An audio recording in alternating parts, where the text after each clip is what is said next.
जब से बजट पेश हुआ और वित्त मंत्री ने इनकम टैक्स में बड़े बदलाव का ऐलान किया है, लगातार कई सारे सवाल आ रहे हैं, चाहे ट्विटर के जरिए हो, इंस्टा के जरिए हो, फेसबुक के जरिए हो, लोग एसएमएस कर रहे हैं, व्हाट्सएप कर रहे हैं। लोगों के बीच में खुशी भी है, कौतूहल भी है और कई बार उलझन भी है। तो आज ये टैक्स गुरु का खास एपिसोड बिल्कुल उन्हीं सारे सवालों से जुड़ा हुआ है जो बजट में ऐलान किए गए थे। और इस एपिसोड की सबसे बड़ी खासियत यह है कि इसमें लोगों के सिर्फ सवाल लिए जाएंगे और सिर्फ उनके जवाब दिए जाएंगे। और दूसरी सबसे बड़ी खासियत यह है कि हमारे टैक्स गुरु के सबसे जाने माने टैक्स एक्सपर्ट मुकेश पटेल साहब, जो आमतौर पर अहमदाबाद से जुड़ते हैं, इस वक्त हमारे साथ खुद नोएडा स्टूडियो में पहुंच चुके हैं। सर, आपका स्वागत हमारे शो में, और इस मौके पर आप हमारे यहाँ आए और समय निकाला, इसके लिए आपको बहुत बहुत धन्यवाद। और इस बार मुकेश पटेल साहब से हम लोग बहुत सारी चर्चा करेंगे जो बिल्कुल बजट की बारीकियों पर ध्यान रखते हैं। तो बगैर समय गंवाए लोगों के साथ चलते हैं, जो कई सारे फोन कॉल्स आ रहे हैं हमारे साथ और ढेर सारे कॉलर भी हमारे साथ जुड़ रहे हैं। इनमें से अविनाश जोशी मुंबई से, प्रभात चौबे दिल्ली से, विक्रम कुमार गाजीपुर से सबसे जुड़ चुके हैं। इन तीनों से बातचीत करते हैं, फिर बाकी कॉलर्स जैसे जैसे आएंगे हम लोग उनके सवाल लेते जाएंगे। अविनाश जोशी जी, क्या सवाल है आपके पास? सर, सवाल सर ये है सर, जब 12 लाख तक की सैलरी इनकम होती है वो टैक्स फ्री है और बिजनेस इनकम टैक्स फ्री है, तो कैपिटल गेन से अगर इनकम हो रही है किसी की, अगर अदर सोर्स नहीं है तो वो भी टैक्स फ्री होनी चाहिए। ये भेदभाव क्यों है सर? बिल्कुल, बहुत बहुत अच्छा सवाल आपका कि सैलरीड से होता है तो ठीक है, लेकिन कैपिटल गेन से होता है तो वो टैक्स फ्री है कि नहीं है।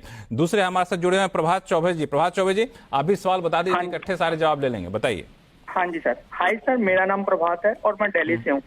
मेरा सवाल ये है, as a common tax payer, अगर मेरी सैलरी एनुअल इनकम 12 लाख से कम है और मैं सिर्फ इक्विटी में सेल और परचेज करता हूँ, तो उससे मुझे जो इनकम जनरेट होगी तो क्या मैं उस इनकम को बिजनेस इनकम कंसीडर कर सकता हूँ? और दूसरा पॉइंट ये है, क्या उस टैक्स रिबेट का मैं लाभ ले सकता हूँ उससे? ये 12 लाख से कम है, वो सिर्फ और सिर्फ इक्विटी से होने वाली आमदनी है कि और भी कुछ उसमें जुड़ा हुआ है? इसमें सिर्फ मेरी जो एनुअल इनकम है वो 12 लाख से कम है, जो मेरी नॉर्मल इनकम आती है नॉर्मल साल की आती है। इक्विटी की इनकम इसमें जुड़ी हुई है कि नहीं 12 लाख से कम में? इसमें जुड़ी हुई है सर, इक्विटी की इनकम। अच्छा, तो वो कितनी, जो इक्विटी की इनकम कितनी है, रेगुलर इनकम कितनी है? इक्विटी की अराउंड मेरी 2.5 से 3 लाख है इनकम। अच्छा, ठीक है, बाकी इसका जवाब दूंगा। बहुत ही इंटरेस्टिंग सवाल है, बहुत सारे ऐसे सवाल हमारे पास ट्विटर पे पूछे गए थे। एक और सवाल ले लेते हैं मुकेश पटेल जी, फिर बाकी सबका जवाब लेंगे। विक्रम कुमार गाजीपुर से हैं। विक्रम जी। नमस्ते सर। नमस्ते भैया। सर, मेरा सवाल ये है सर कि मेरा इनकम 12,80,000 है, सैलरी पर्सन है सर।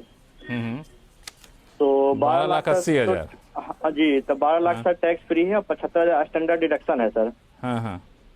तो मान लीजिए सर, मेरा अभी डीए अगर बढ़ती है तो 12,80 से ऊपर अगर चल जाती है, 13 लाख के आसपास पहुंच जाती है सर। तो सर कितना टैक्स हमारे ऊपर बनेगा सर, बर्डन?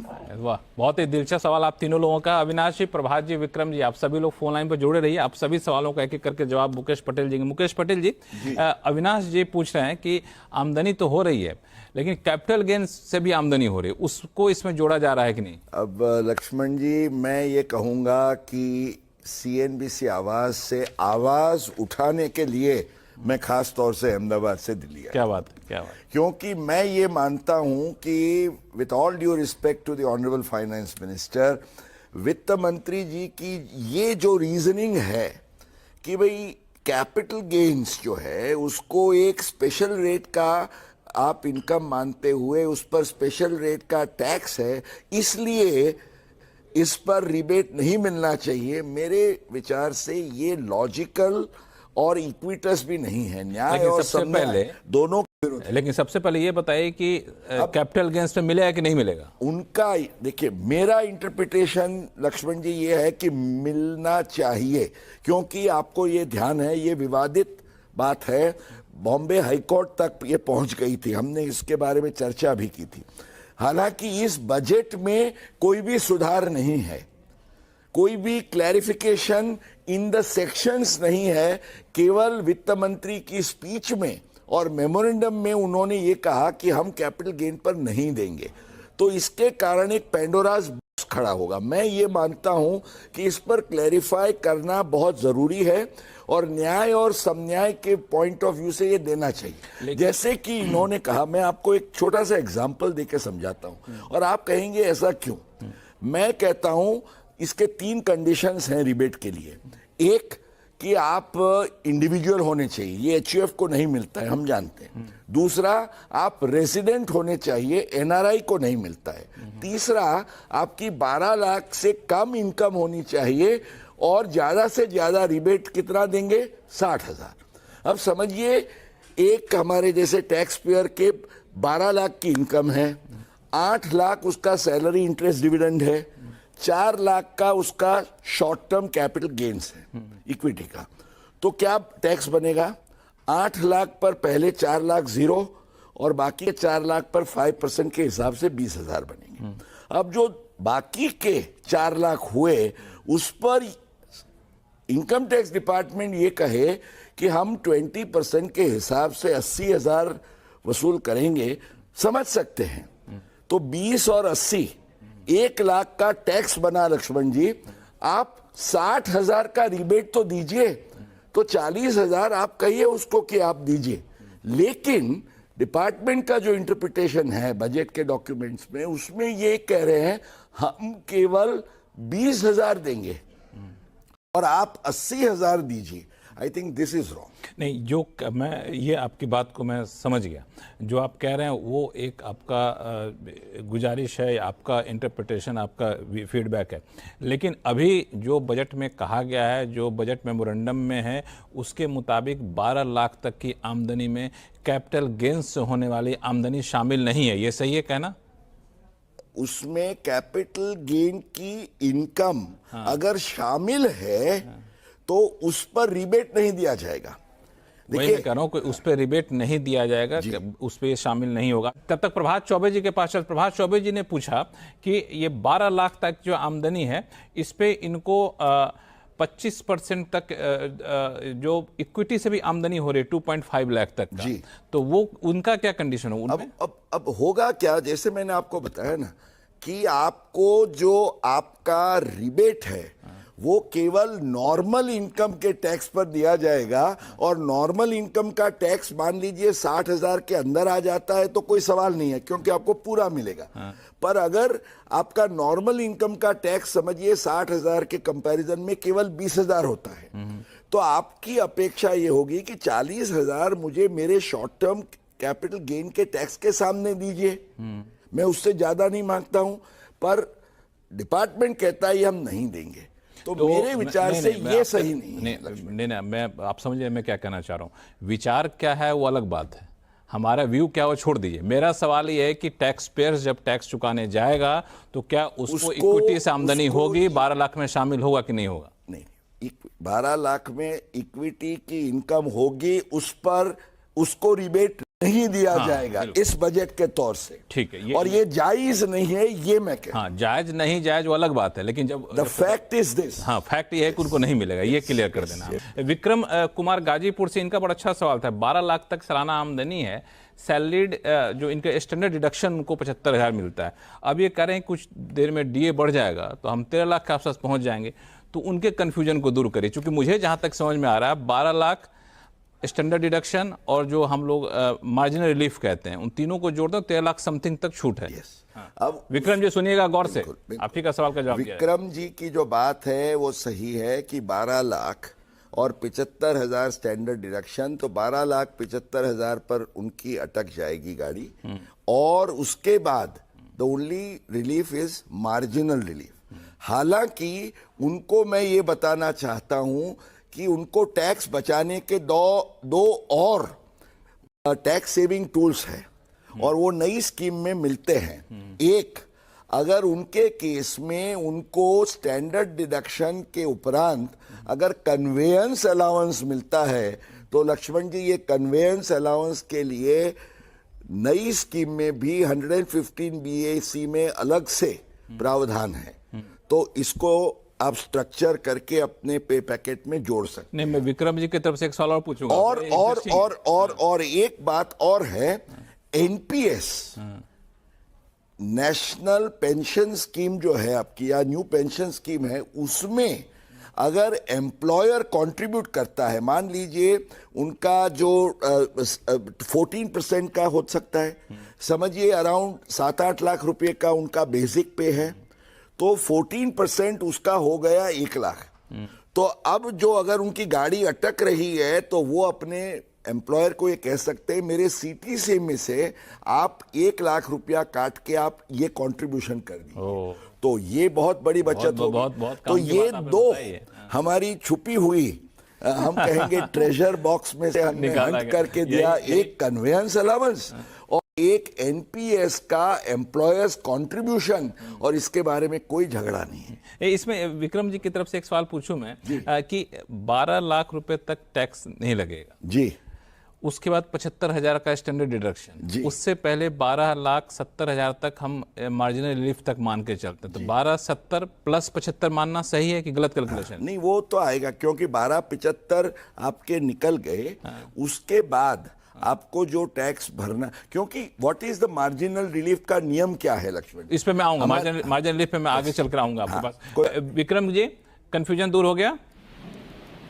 नहीं सर, मेरा ये जो एनपीएस है सर, एनपीएस अलग से है सर एम्प्लॉय, इसके अलावा जो एम्प्लॉयर का है हाँ एनपीएस वो अलग से, इसमें सिर्फ मेरा अपना खुद का है सर। इतना खुद का एनपीएस डिडक्शन नहीं मिलेगा, खुद का नहीं मिलेगा, एम्प्लॉयर का कंट्रीब्यूशन एग्जम्प्ट है। हाँ, तो ये आप ध्यान में रखिएगा, अच्छा 80CCD 2 में आपको जाना है। चलिए, तो ये बिल्कुल काम की बात, अच्छा कि आपने बता दिया। चलिए, हर्षिल शाह साहब हमारे साथ जुड़ चुके हैं बड़ौदा से। इस बीच अजय कुमार सलूजा साहब ये सोनीपत से जुड़ चुके हैं। हर्षिल जी, आप अपना सवाल बताएं। नमस्ते मुकेश सर। नमस्ते। तो मेरा हर्षिल भाई, ये सवाल है कि मैं एक सैलरीड एम्प्लॉय हूँ और मेरा पैकेज अगर 12 लाख से ज्यादा है, क्या फिर भी मैं जीरो टैक्स स्टेटस एंजॉय कर सकता हूँ? लक्ष्मण जी, यही बात जो विक्रम जी की थी उस पर आ गए। ये बहुत शार्प क्रिस्प क्वेश्चन आ गया। अब मैं ये कहूंगा कि 12 लाख का उनका सैलरी, 75,000 आप स्टैंडर्ड डिडक्शन का जोड़ दीजिए। मान लीजिए कि उनको conveyance allowance for purposes of duty उनको दिया जाता है, उसमें कोई मॉनिटरी लिमिट नहीं है, it all depends on the facts of case. समझिए महीने 5,000 दिया जाता है तो 60,000 वो बन गए, और एनपीएस का जो कंट्रीब्यूशन उनके बेसिक का 14% जो एम्प्लॉयर का है। और हमें ये ख्याल में रखना है हर्षिल कि employer can contribute both to your EPF, माना एम्प्लॉइज पेंशन फंड का जो है वो भी कंट्रीब्यूट कर सकता है, और आपके एनपीएस में नेशनल पेंशन स्कीम में भी कर सकता है। तो आपका सीटीसी आप अब कैसे स्ट्रक्चर करते हैं, अब ये सीटीसी का जादू जो है ना लक्ष्मण जी चलेगा। आप कितने स्मार्ट है, कितने होशियार है, और आपका एम्प्लॉयर भी कितना आपको कोऑपरेट और अंडरस्टैंड करता है, तो ऐसे स्ट्रक्चर करते हुए आप 14-15 लाख तक भी मेरे विचार से जीरो टैक्स का स्टेटस सैलरीड एम्प्लॉय अब एंजॉय कर सके। हर्षिल जी, कोई confusion? Thank you so much, ये मेरा सवाल का जवाब एकदम ठीक से मेरे को मिल चुका है। Thank you. अजय नाम हर्षिल है ना, हर्ष अनुभव कर रहे हैं। हर्ष अनुभव कर रहे होंगे आप। चलिए, तो अजय कुमार सलूजा जी हमारे साथ सोनीपत से, और कमल शर्मा जी राजस्थान से, दोनों जुड़ गए। दोनों से सवाल ले लेते हैं पहले। अजय जी बताएं, क्या सवाल आपके पास? हाँ सर, मैं बैंक से रिटायर्ड हूँ और मेरी पेंशन एनुअल लगभग 6.5 लाख है, 6,60,000 रुपए, और 1,10,000 मुझे सीनियर सिटीजन सेविंग स्कीम का इंटरेस्ट मिलता है साल का, और थोड़ा सा मेरे को म्यूचुअल फंड से और शेयर से 3-4 लाख रुपए कैपिटल गेन हो रहा है। तो मेरा इनकम टैक्स कितना बनेगा? ऐसा करते हैं, इनका जवाब दे ही दीजिए, फिर मैं जाऊंगा कमल जी। एक करके देंगे तो अच्छा रहेगा। अब ऐसा है, ये पूरा जो उनका सब इनकम्स है लक्ष्मण जी, ये 12 लाख के अंदर बनता है जी। तो 12 लाख के अंदर बनता है, इसलिए ही is eligible to rebate under 87A। लेकिन होगा क्या कि उनका जो नॉर्मल इनकम है, अब उनके केस में अपनी नॉर्मल इनकम का टोटल कितना बनता है वो मैंने किया नहीं है, बट मान लीजिए वो 10 लाख होता है, तो वो 10 लाख की इनकम पर उनको जो भी टैक्स बनता है, माना 4 लाख एग्जाम, 4 लाख पर 5% के हिसाब से 20, और बाकी के 2 लाख पर 10% के हिसाब से अनदर 20, तो 40,000 का उनको रिबेट मिलेगा। बाकी का जो 20,000 का रिबेट है वो छूट जाएगा, क्योंकि वो कैपिटल गेन की इनकम है, उसके सामने उनको रिबेट नहीं मिलेगा, उस पर उनको टैक्स भरना है। अजय जी जी सर, कंफ्यूजन दूर। Thank you sir, thank you. चलिए, कमल शर्मा जी राजस्थान से जुड़ चुके हैं, इनका सवाल लेता है। कमल जी, आपको इंतजार करा मैं काफी देर तक, बताएं। सर मेरी कोई शॉप से सर इनकम है सर 2 लाख रुपए, जी और शॉर्ट टर्म कैपिटल गेन है मेरा 80,000 रुपए, जी और लॉन्ग टर्म कैपिटल गेन है मेरा 40,000 रुपए, जी और डिविडेंड मेरा 5,000 के आसपास आता है। तो जी। इस पर कोई टैक्स बनता है जो लॉन्ग टर्म या शॉर्ट टर्म पे है? लॉन्ग टर्म शॉर्ट टर्म पर तो आपका टैक्स बनेगा ही बनेगा। इसका 12 लाख तक कोई लेना नहीं है। इसके सिवा कोई सी लक्ष्मण जी यही बात आती है, 12 लाख के अंदर है फिर भी आपको रिबेट 60,000 से ज्यादा टैक्स पेयर नहीं मांगता है, पर 60,000 तो दीजिए उसको पूरा। अगर 60,000 में से उसको रिबेट कम पड़ता है तो उसको कैपिटल गेन की इनकम पर जो टैक्स बनता है उसके सामने दिए जाना चाहिए। ये मैं कहता हूं टैक्स गुरु की आवाज है। ये बिल्कुल। कमल जी कोई कंफ्यूजन? नहीं सर, धन्यवाद।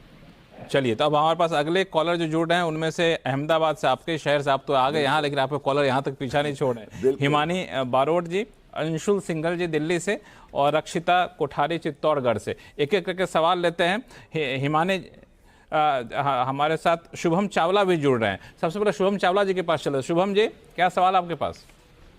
हाय सर, मेरा नाम शुभम चावला है, मैं जयपुर राजस्थान से हूँ। सर मेरा सवाल ये है कि रेंट के ऊपर जो टीडीएस की थ्रेशोल्ड लिमिट बढ़ाई गई है और जो न्यू लिमिट है 1/4/2025 से लागू होगी, तो इसके बारे में हमें क्या ध्यान रखना चाहिए? बिल्कुल, आई थिंक टीडीएस पर ये बहुत रोचक सवाल है लक्ष्मण जी। अब तक 12 लाख में लोग फंसे हुए थे।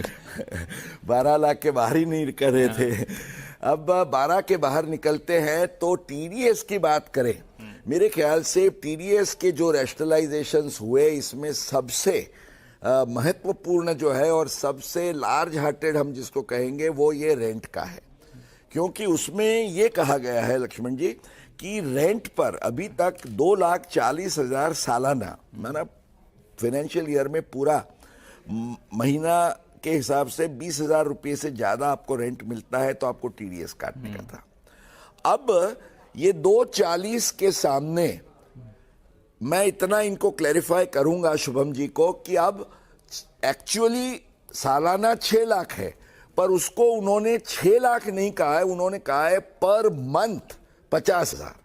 तो ये ख्याल में रखिएगा, ये इसलिए इंपॉर्टेंट है क्योंकि ये 2,40 में क्या होता था, मान लीजिए लक्ष्मण जी किसी ने ये जनवरी में दिया प्रॉपर्टी रेंट पर और 60,000 रुपये का रेंट है, 20,000 से 3 गुना है, और 3 महीने का रेंट बनता है 1,80,000, तो वो कहेगा कि सालाना 2,40 के अंदर है इसलिए मुझे कोई टीडीएस नहीं करना है।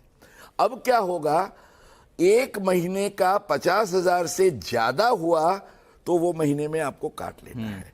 So this parameter was 2,40,000 per annum currently, अब 6 लाख पूरे साल का है, बट पर मंथ 50,000 है। माना पार्ट ऑफ द ईयर में दिया तो आपको 6 लाख नहीं देखना है, हर महीने 50,000 आपने दिया या नहीं, वो बेंचमार्क से आपको काटना होगा।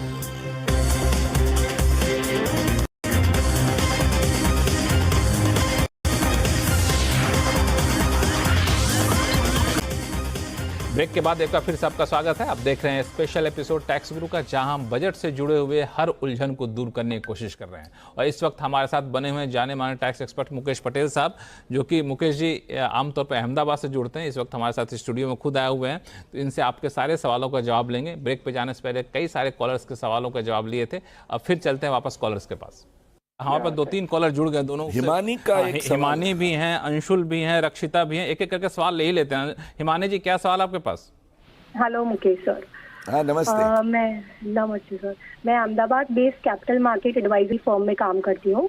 Last Sunday I had that opportunity to hear your speech about budget analysis at EMA, जो काफी इंसाइटफुल था। Thank you. मेरा क्वेश्चन आपसे ये है सर कि अगर मुझे शेयर मार्केट से 24 लाख तक का इनकम होता है तो क्या इसे मुझे बिजनेस इनकम ट्रीट करना चाहिए या short term capital gain tax के रूप में टैक्स पे करना चाहिए? इनका सवाल लिख लिया आपने कहीं पे ना? 1 मिनट जरा 2 लोग इंतजार करें, उसका सवाल ले ले ताकि लगे कि हमारे सवाल लिए जाएंगे। अंशुल जी, आपके क्या सवाल है? मेरा क्वेश्चन ये है कि जो शॉर्ट टर्म कैपिटल टैक्स है, क्या ये इस पे 20% ही टैक्स पे करना पड़ेगा या हम टैक्स स्लैब का फायदा उठा सकते हैं? क्योंकि आजकल 5, 10, 15, 20, 25, 30 6 स्लैब बन गए हैं, पुराने जमाने में 10, 20, 30% होते थे। तो लोगों को रियायत देने के लिए गवर्नमेंट ने 15% का शॉर्ट टर्म टैक्स रखा हुआ था कि जो लोग 30% के ऊपर थे उनको 30% ना देना पड़े, 15% देना पड़े। लेकिन अब इतने सारे टैक्स स्लैब हो गए हैं तो अब उल्टा पड़ रहा है। अब 20% अगर short term capital case tax करेंगे वो ज्यादा चुभेगा, जबकि हमारी इनकम कम है और हम 5, 10 या 15% वाली स्लैब में बैठते हैं।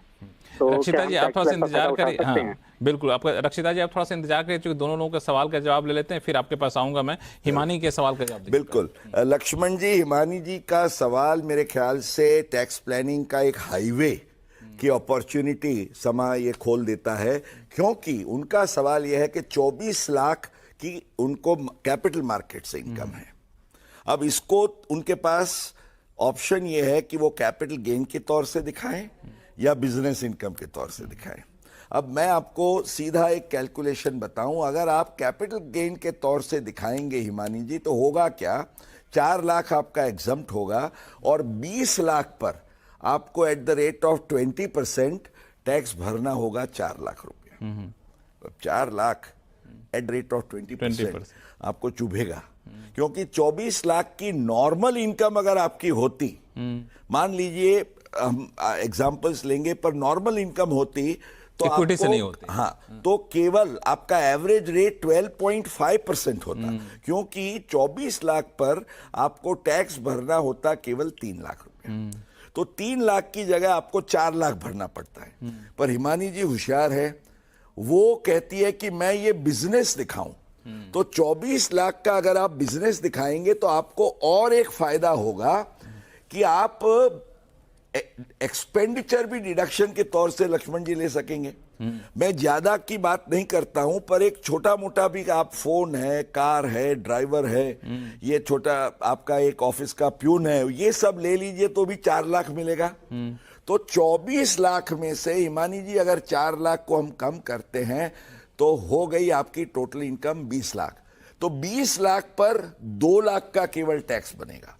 तो बिजनेस करेंगे तो 2 लाख होगा, कैपिटल गेन दिखाएंगे तो 4 लाख होगा, नॉर्मल इनकम होगी तो 3 लाख। तो 2, 3, 4 में अब आप चुनिए। तो कौन चाहेगा 2, 3, 4 में 2 ही चुनेंगे। तो हिमानी जी कोई कंफ्यूजन तो नहीं है? नहीं सर, थैंक यू। चलिए, सो हिमानी आप अपने क्लाइंट्स को एडवाइस कर सकती हैं कि अब बिजनेस करना आसान है। और इस पर हमें अंशुल जी के सवाल पे आ जाएंगे। हाँ, अंशुल जी का। अंशुल जी की जो शिकायत है, उसमें शिकायत समाई हुए उनके प्रश्न में, अंशुल जी ये कहते हैं कि ये टैक्स के स्लैब्स का रैशनलाइजेशन किया, लेकिन कैपिटल गेन के जो टैक्स के रेट्स हैं उसका रैशनलाइजेशन नहीं हुआ। इसलिए होता क्या है लक्ष्मण जी, पहले this capital gain was perceived to be a concessional tax. अब लोअर स्लैब्स में तो एक्चुअली कैपिटल गेन का जो एवरेज रेट है is working out much higher than your normal tax slab. तो अब उन्हीं के केस में लेते हैं, उनका सवाल यह है कि क्या ये मैं कर सकता हूं? The answer is unfortunately no. जो कानून है उसके आधार से आप नहीं कर सकते, 20% मांग जरूर कर सकते हैं। हाँ। भले वो उनका कहना यह है कि मैं अगर 15% स्लैब में हूं तो 15 तो मैं 20 क्यों दूं, पर उसका प्रावधान अभी नहीं है। मैं ये चाहूंगा कि जैसे अमेरिका में है Lakshman ji, they have 2 slabs of capital gains. If you are in the higher slab you can be required to pay up to 25%। If you are in the lower slab you can pay 15%। तो शायद अब वित्त मंत्री और हमारे income tax department को ये सोचने की अब आवश्यकता होगी कि आप एटलीस्ट 2 रेट्स करिए कैपिटल मार्केट के लिए, depending on the tax slab of the tax. बिल्कुल, ये जरूरी इसलिए है क्योंकि जिस तरीके से इक्विटी कल्चर बढ़ रहा है जी, और कैपिटल गेन्स के को बेनिफिट देंगे तो रियल एस्टेट और बाकी चीजें भी इससे जुड़ी हुई रहती है। बिल्कुल, तो ये सिर्फ अब पुराने तरीके से सोचेंगे तो फिर, हालांकि इस बार चश्मा थोड़ा बदला गया वैसे, लेकिन मुझे लगता है कि ये चश्मा को और ज्यादा बदलने की जरूरत है। तो ये आपने बहुत सही कहा अंशुल जी, कोई कंफ्यूजन तो नहीं है?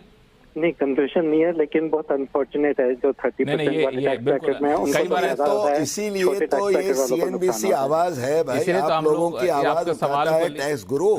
तो हिम्मत रखिए, आशा करिए कि हमारी आवाज सुनी जाए और इसको, ये मैसेज को वायरल बनाइए कि इसमें बदलाव की आवश्यकता है। बिल्कुल यही वजह है कि हम लोगों ने आपके सवाल को लिया भी, और कई बार ऐसी चीजें हुई जिसको हम लोगों ने उठाया भी है और इनकम टैक्स डिपार्टमेंट ने इसको सुना भी है, जैसे एनएसएस। तो हम लोगों ने अब इस उम्मीद के साथ एनएसएस पर भी सवाल है। हाँ, बिल्कुल। रक्षिता बहुत देर से इंतजार कर रहे हैं फोन लाइन पे। रक्षिता, हेलो सर, मैं रक्षिता चित्तौड़गढ़ से बात कर रही हूँ।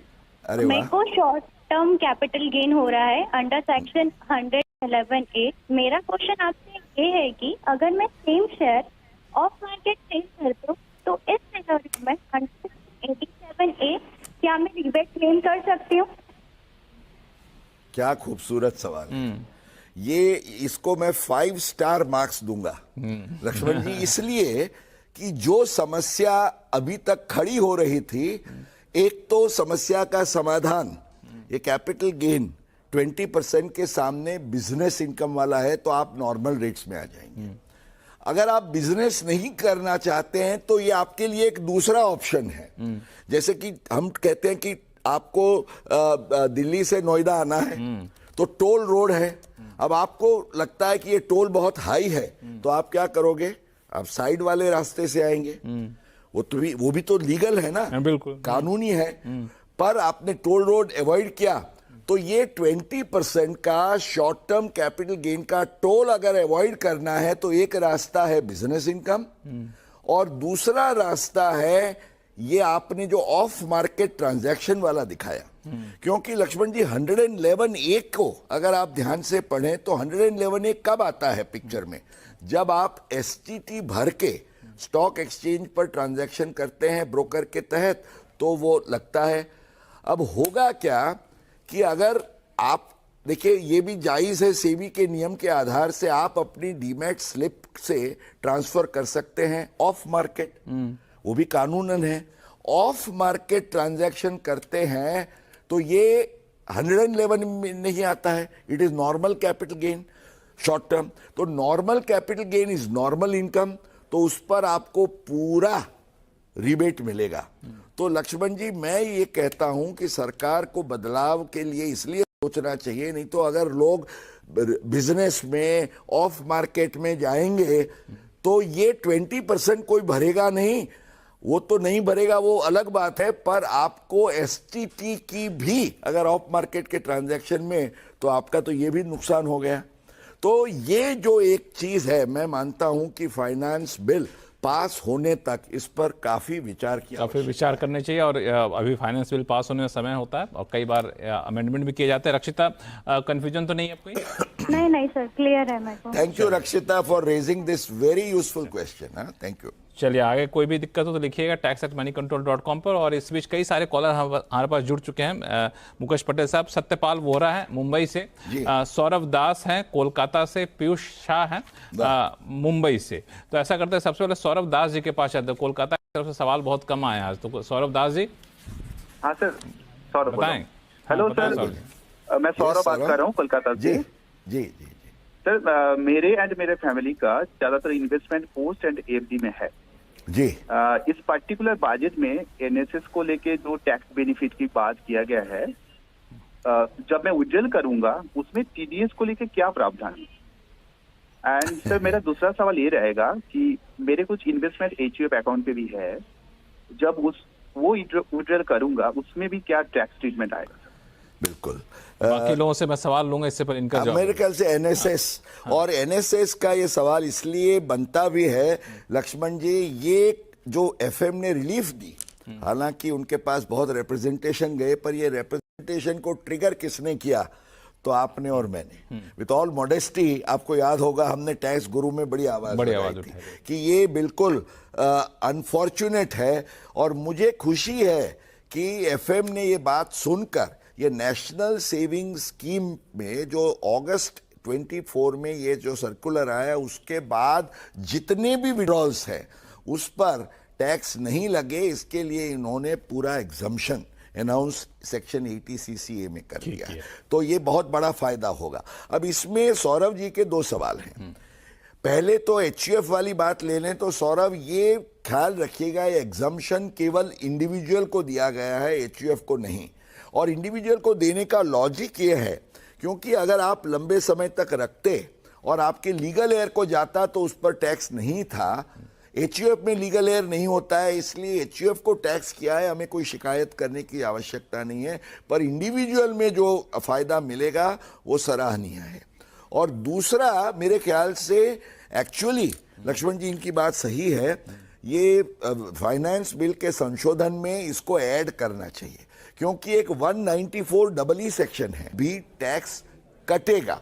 अब देखिए, एग्जम्पशन देते हैं तो टैक्स क्यों कटना चाहिए, इसलिए मैंने कहा कि ये हम कह सकते हैं ना कि वित्त मंत्री को संशोधन के समय आप प्रोविजन कर दीजिए, लेकिन एग्जम्पशन रहेगा, टीडीएस कटा तो रिफंड मांग लीजिए। अभी के हिसाब से उनको टैक्स कटेगा। हाँ, सौरभ दास जी, कोई कंफ्यूजन तो नहीं है? नहीं सर, क्लियर है सर, थैंक यू। क्लियर। चलिए, यहाँ पास पीयूष शाह, राजशेखर श्रीवास्तव और यश रस्तोगी, तीनों लोग जुड़ चुके हैं। पीयूष जी, अपना सवाल सबसे पहले बताएं आप। हेलो। हाँ जी, मुकेश जी नमस्कार।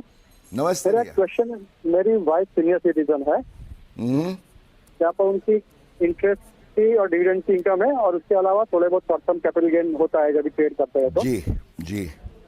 तो अभी इस टाइम बजट में मैडम ने ऐसा बोला कि जो स्पेशल रेट वाले टैक्सेस है उसको एग्जेम्पशन ये 12 लाख में नहीं मिलेगा। तो वही कंफ्यूजन था कि अगर मेरी डिविडेंड और बहुत लोगों को मिला के अब तो लक्ष्मण जी इसका जवाब आप ही दे पाएंगे, क्योंकि आपको जवानी हो गया होगा। नहीं, आप ही बताइए, आपकी बातें। हमारी सिंपैथी है आप और आपके जैसे कितने सारे लोगों के लिए, और हमारी मांग एक ही है लक्ष्मण जी, और ये मांग करने का समय है, इसलिए मैं मांग तो करते रहूंगा कि ये प्रावधान करिए कि रिबेट में छूट रहती बाकी है तो 60,000 तक दीजिए, अदरवाइज सीनियर सिटीजन्स को भी शिकायत रहेगी। अभी पीयूष जी के सवाल का जवाब का मतलब क्या हुआ? जो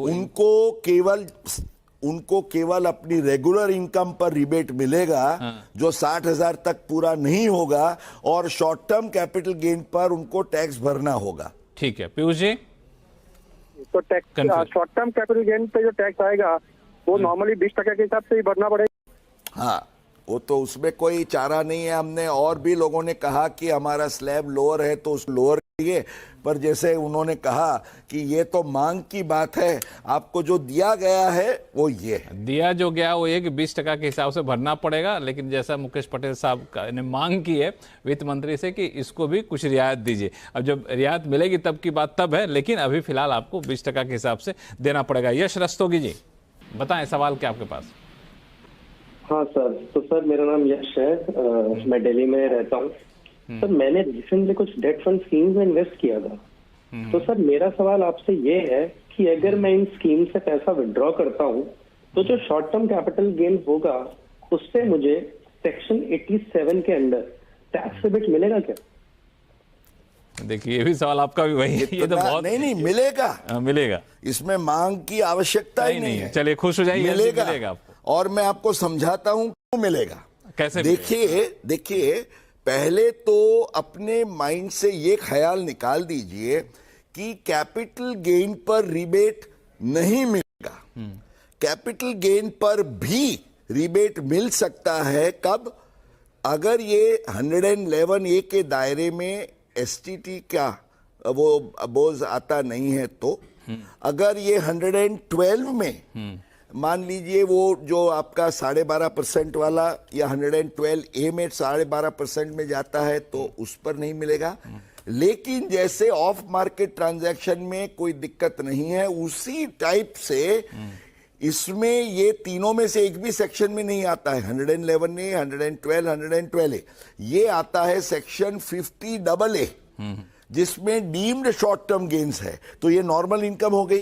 तो लक्ष्मण जी, अगर कोई डेट म्यूचुअल फंड की किसी की 12 लाख की इनकम है, वो कैपिटल गेन्स है, पर उस पर टैक्स बनेगा जीरो। तो जो डेट फंड्स वाले हैं, एक समय पे उनको लगता था कि हम पर 30% का टैक्स चला जाएगा। हालांकि इस बजट ने उन पर बड़ी मेहरबानी की गई। उनको कोई टैक्स नहीं लगेगा 12 लाख तक, और उसके बाद भी जो है वो नॉर्मल रेट्स लगेंगे। नॉर्मल रेट से लगेंगे। यश जी, मैं उम्मीद करता हूं कि आपके सवाल का जवाब मिल गया होगा। जी सर, बिल्कुल सर, एकदम क्लियर है। Thanks a lot sir. चलिए, थैंक यू सो मच हमारे साथ जुड़ने के लिए। राजशेखर जी हमारे साथ जुड़े हुए। राजशेखर जी, आवाज आ रही है मेरी? क्या सवाल है आपके पास? Hello sir. यस, ये शॉर्ट टर्म कैपिटल लॉस हुआ है मुझे, और उसमें मतलब टैक्स में कुछ उसमें बेनिफिट मिलेगा? देखिए, शॉर्ट टर्म कैपिटल लॉस और उसके सेट ऑफ के जो भी नियम हैं उसमें इस बजट में कोई बदलाव नहीं किया गया है। इसलिए शॉर्ट टर्म और लॉन्ग टर्म का जो लॉस का सेट ऑफ के प्रावधान है वो वही के वही चालू रहेंगे। लक्ष्मण, ठीक है, इसमें तो कोई दिक्कत है नहीं राजशेखर जी, इसमें कोई बदलाव किया नहीं गया है। जो पहले प्रोविजन थे वो चालू। एक बार समझा दीजिए कि कैसे सेट मैं ऑफ बताता हूं। हाँ, बता दीजिए। देखिए, शॉर्ट टर्म का आपका कैपिटल लॉस है तो वो कोई भी शॉर्ट टर्म गेन या लॉन्ग टर्म गेन के सामने आप सेट ऑफ कर सकते हैं, ये ख्याल रखिएगा। अगर लॉन्ग टर्म का लॉस है तो वो केवल लॉन्ग टर्म गेन के सामने सेट ऑफ होगा, शॉर्ट टर्म के सामने सेट ऑफ नहीं होगा। ये दो नियम याद रखने हैं। और दूसरा, फॉरगेट की क्या रेट है आपका, कोई भी रेट हो, पर शॉर्ट टर्म या लॉन्ग टर्म का लॉस का जो नियम है सेट ऑफ का, वो तो वही रहेगा, तो इसमें कहीं कोई दिक्कत नहीं है। चलिए, इस बीच हमारे साथ मुंबई से सत्यपाल वोरा जी फोन लाइन पे जुड़ चुके हैं। सत्यपाल वोरा जी, नमस्कार। नमस्कार, आपकी बारी है, बताएं। मुकेश पटेल जी सीधे अहमदाबाद से नोएडा बोलिए आपका सवाल जवाब देने के लिए। Good afternoon. Good afternoon. Commander Vora speaking from Bombay sir. अरे वाह, नमस्कार। जय हिंद, बताएं। जय हिंद। Super citizen, listen to your programme last 30 years or over 30 years. अरे क्या बात, thank you so much. Sir, actually I had a query of this NSS. बोलिए You know, बोलिए। in the budget 25, the finance minister has declared that all the NSS count 87. Here is not mentioned. NSS account लिखा है is tax exempted. Commander जी, मैं समझ गया उनका सवाल क्या है। मैं आपको बताऊं, जो आप 1987 से शुरू करके 1992 तक जो स्कीम चली, वो नेशनल सेविंग स्कीम एनएसएस, उसके लिए सेक्शन 80 CCA था और उसकी ये स्कीम है। लोग एनएससी से इसको कंफ्यूज करते हैं, वो अलग है। उसके बाद एक अलग नेशनल सेविंग स्कीम आई, वो भी अलग है। ये एनएसएस 1987 की स्कीम में आपका जो भी विड्रॉल है उस पर कोई टैक्स लगेगा नहीं। 20 लाख तक भी लोगों को उसका फायदा मिलेगा, क्योंकि उतना पैसा लोगों का हुआ है, तो उस पर कोई टैक्स नहीं लगेगा। आप खुश होइए कमांडर साहब। मेरा तो हाँ, आपका क्या सवाल? 18 lakhs will be completely tax free. और मान लीजिए आपने उठाया तब टैक्स हो गया तो उसको रिफंड मांग लीजिएगा जब आप रिटर्न भरते हैं, but it will be exempt. वो तो बहुत क्लियर है। आपको कुछ पूछना चाह रहे हैं? Can I withdraw in this year, in this financial year? बिल्कुल बिल्कुल बिल्कुल। अच्छा, हालांकि सब्जेक्ट टू जो लक्ष्मण जी कह रहे हैं, अब हमारी मांगे होंगी ना लक्ष्मण जी, आपको भेजेंगे, क्योंकि नॉर्थ ब्लॉक आप आते जाते रहते हैं, हम तो अहमदाबाद में रहते हैं। नहीं, आपकी बात ज्यादा प्रमुखता से देखी जाती है, आप तो पुराने सिपाही सलाहकार रहे हैं यहाँ पे। और सही चीज है तो मांगने में कोई हर्ज कोई नहीं, जो लॉजिकल है उसमें कहीं कोई दिक्कत यहाँ पे हो ही नहीं चाहिए। एक हमारे पास सवाल मुंबई से आया है, मनन कलारिया जी जुड़े हुए हैं। मनन जी, जी मनन कहिए। Good afternoon sir. Good afternoon Manan. Yes sir. So sir, मैं और मेरे फैमिली आपको रेगुलरली फॉलो करते हैं टैक्स गुरु के प्रोग्राम में।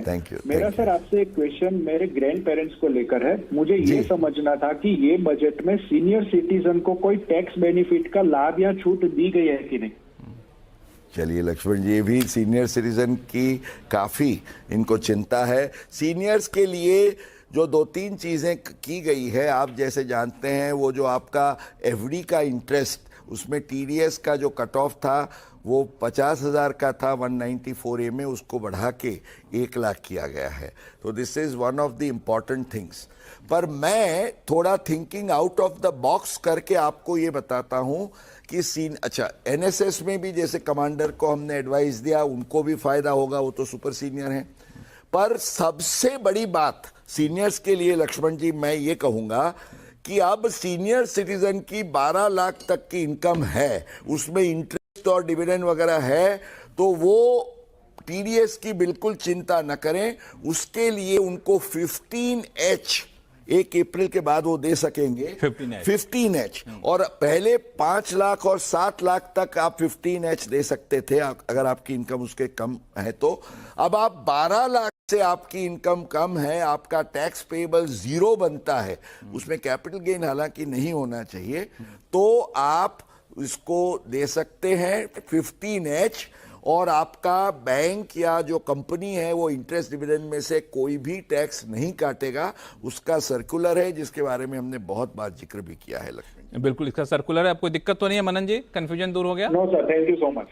चलिए, अच्छा एक जो मेरा सवाल ये था कि बहुत सारे लोग हैं जिनको कंफ्यूजन है 12 लाख वाले पे, तो मेरे पास भी बहुत सारे सवाल आए थे, तो मैंने कोशिश किया जवाब देने का। ये 12 लाख वाला सिस्टम है क्या? क्योंकि 2 सवाल पूछ रहे हैं। एक तो पूछ रहे हैं कि आप स्लैब शुरू कर रहे हैं 4 लाख से और कह रहे हैं 12 लाख तक टैक्स फ्री है। ये बड़ा ही मतलब वो पहले से बनी है। लक्ष्मण जी, अब क्या है कि इसमें देयर आर 2 स्टेटमेंट्स। एक, 12 लाख तक टैक्स नहीं है, अगर आप ये कहें तो ये गलत है। पर अगर आप ये कहें कि 12 लाख तक की आय पर कोई टैक्स नहीं है तो ये सही है, क्योंकि 12 लाख से कम आपकी अगर इनकम है तो नॉर्मल इनकम है तो आपका जो टैक्स होता है वो 60,000 होता है। 4 लाख एग्जम्प्ट, 4 लाख पर 5%, नेक्स्ट 4 लाख पर 10%, तो ये कितना टैक्स बनता है? 60,000। तो 12 लाख पर नॉर्मल टैक्स 60,000 बनता है। 87A का रिबेट जो है आपको 60,000 मिलेगा, तो 60 के सामने 60 निकल गया तो 0 हो गया। पर इसमें जैसे मैंने बताया, अगर कैपिटल गेन्स आता है तो कुछ टैक्स भरने का होगा। ज्यादा प्रॉब्लम ये होता है कि कैपिटल गेन पर हम नहीं देंगे, ये सवाल है, वो क्वेश्चन रहेगा, हमने ऑलरेडी काफी चर्चा की है। पर बहुत क्लियर है कि एक बार 12 लाख से आप आगे निकल चुके तो फिर केवल मार्जिनल रिलीफ कैन हेल्प। इस मार्जिनल रिलीफ हम चर्चा कर लेते हैं। मार्जिनल रिलीफ का पहले तो नहीं थी रिबेट। एक मिनट में एक बार दर्शकों को, तो मार्जिनल रिलीफ का मतलब ये हुआ कि 12 लाख आपकी आमदनी है, अगर मान लिया 12 लाख 10,000 हो गई तो क्या पूरे 12 लाख 10,000 पर रहेगी? ऐसा नहीं है, क्यों बताएंगे मुकेश जी? मुकेश जी, अभी जैसे समझिए कि 12 लाख 10,000 किसी की आमदनी है, अगर ये मार्जिनल रिलीफ नहीं होती तो क्या होता? 12 लाख पर 60,000 का टैक्स होता है और बाकी 10,000 जो है उस पर आपका टैक्स 1,500 होता है एट 15%। तो आपका टैक्स, इनकम होगी 12 लाख 10,000, टैक्स होगा 61,500। Now this is weird. 10,000 बढ़ियों से 61,000 रुपए टैक्स देने तो इसलिए अब मार्जिनल रिलीफ क्या कहती है कि भाई अगर 12 लाख 10,000 है तो आपका जो टैक्स होगा वो आपकी जितनी इनकम 12 लाख से ऊपर है उससे बढ़ नहीं सकता।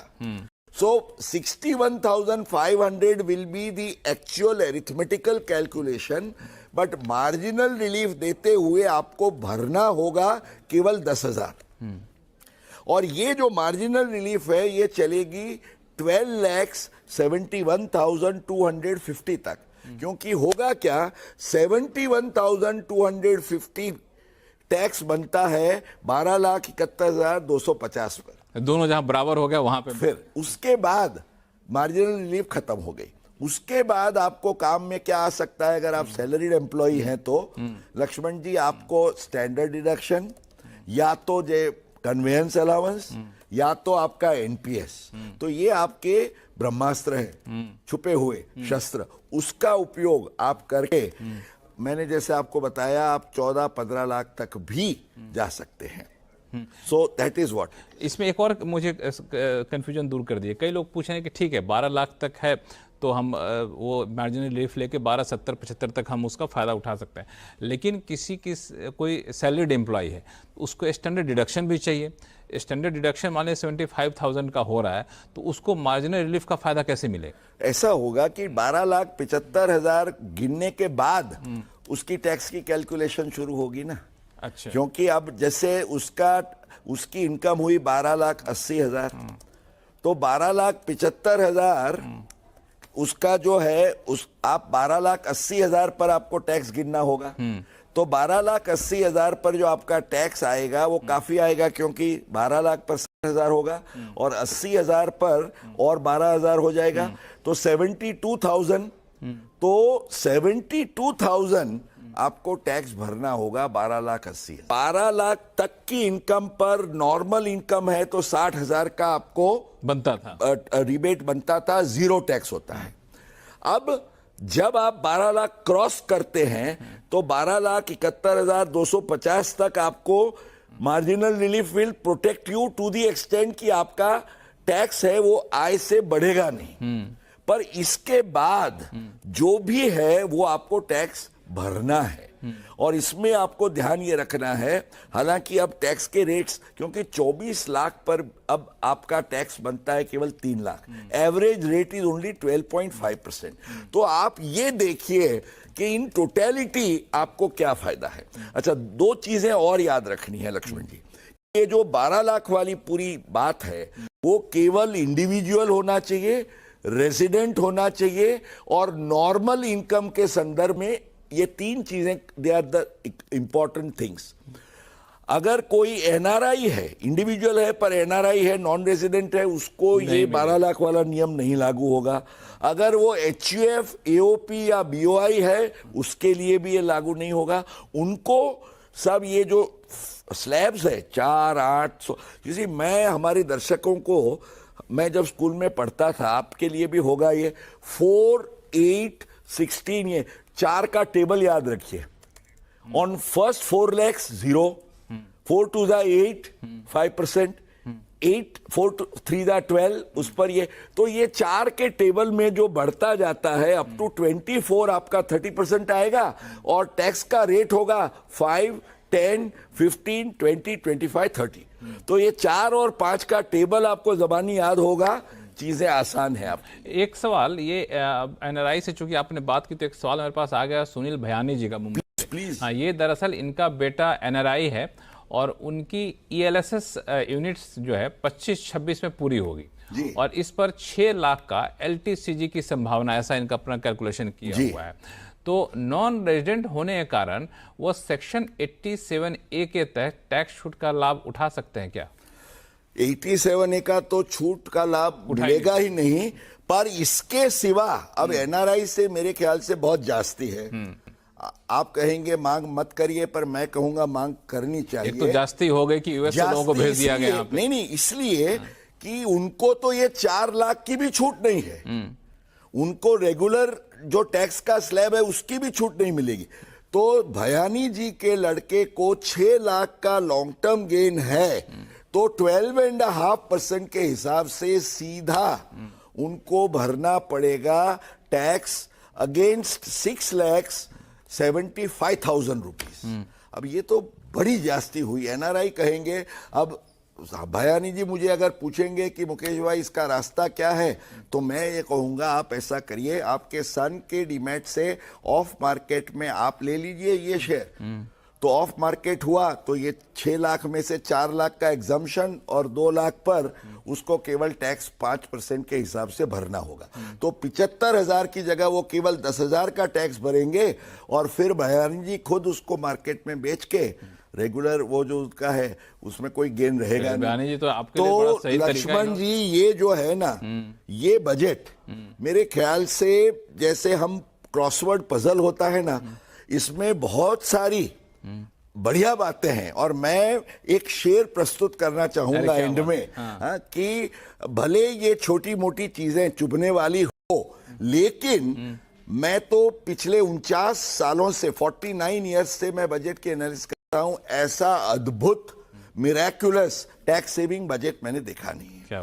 और मैं ये कहूंगा निर्मला जी, और ये मोदी जी तक जाना चाहिए क्योंकि ये मोदी है तो मुमकिन है वाली बात है, कि शायर ने बड़ी खूबी से कहा है, माना कि हर जमीन को गुलजार न कर सके, माना कि हर जमीन को बहुत सारी चीजें करनी बाकी है, माना कि हर जमीन को गुलजार न कर सके, कांटे तो कुछ कम कर गए गुजरे जिधर से हम। क्या बात है, तो ये बजट में बहुत सारी रियायतें दी गई है और उसका फायदा लेते हुए अगर हम कॉम्प्लायंस करेंगे तो और भी छूट मिलती रहेगी।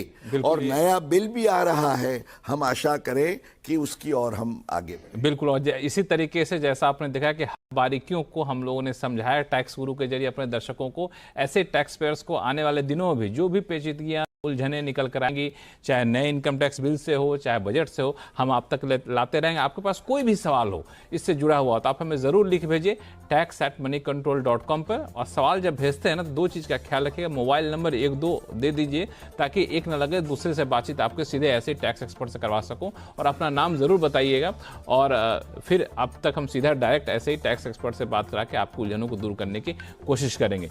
तो ईमेल याद रखिए tax@moneycontrol.com। और टैक्स गुरु में फिलहाल इतना ही। देखते रहिए CNBC आवाज़। मुकेश पटेल जी, आप हमारे स्टूडियो आए, इसके लिए बहुत बहुत धन्यवाद, बहुत अच्छा लगा। आमतौर पर हम लोग अहमदाबाद से जुड़ते थे, साक्षात यहाँ बैठे और बहुत स्पेशल मौका था, बड़ी खुशी और दिलचस्प चर्चा भी हुई। आपका धन्यवाद बहुत बहुत। और टैक्स गुरु में फिलहाल इतना ही। देखते रहिए CNBC आवाज़। नमस्कार।